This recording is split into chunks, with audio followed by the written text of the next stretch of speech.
યથાવત છે। ભારે વરસાદના પગલે નદી નાળા છલકાયા છે। ગી ડેમ ઓવરફ્લો થતાં જ નદીએ રૌદ્ર સ્વરૂપ ધારણ કર્યું છે। ગી નદીમાં પૂર આવતા તંત્ર એલર્ટ છે। નદીની આસપાસ જવા માટે રોક લગાવી દેવામાં આવી છે। તો આપ જોઈ રહ્યા છો કે જે રીતે વરસાદ વરસ્યો છે। ગી ડેમ ઓવરફ્લો થતાં જ નદીએ રૌદ્ર સ્વરૂપ ધારણ કર્યું છે।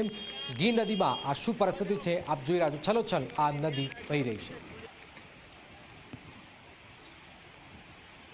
ગી ડેમ ઓવરફ્લો થયું છે। નદીએ રૌદ્ર સ્વરૂપ ધારણ કર્યું છે। ગી નદીમાં પૂર આવતા તંત્ર એલર્ટ પણ થયું છે।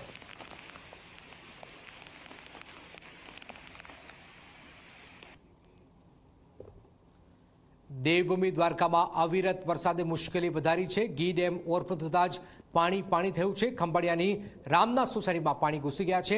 પાણી ભરાતા જ મુશ્કેલી રૂપ પરિસ્થિતિનું નિર્માણ થયું છે। સલામતીના ભાગરૂપે લોકોને સુરક્ષિત સ્થળે ખસેડાયા છે। ખંભાળિયાની આ રામનાથ સોસાયટીમાં પાણી ઘૂસી ગયા છે। પાણી ભરાતા જ લોકોને પારાવાર મુશ્કેલીનો સામનો પણ કરવો પડી રહ્યો છે। રામનાથ સોસાયટીમાં આપ જોઈ રહ્યા છો પાણી થયું છે। અહીંયા અમારે 3 દિવસથી સતત વરસાદ વરસી રહ્યો છે, જેના કારણે અમારે અહીંયા નદીના પાણી ઘર સુધી આવી ગયા છે। અહીંયા અમારે 3 દિવસથી લાઇટ નથી, ઘરમાં પાણી નથી, નેટવર્ક ઇશ્યુઝ થાય છે। એટલે હવે એવું ઈચ્છીએ કે જલ્દી વરસાદ રહે તો આ બધા પ્રોબ્લેમ્સનો સોલ્યુશન આવે અને જરાક આ બધા પાણી ઉતરે।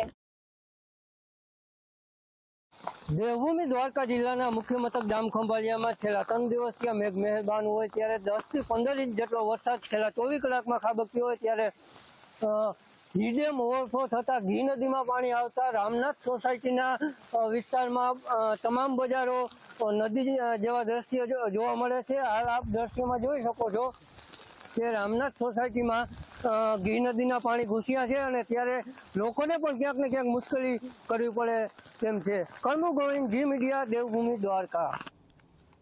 તો જામનગર જિલ્લામાં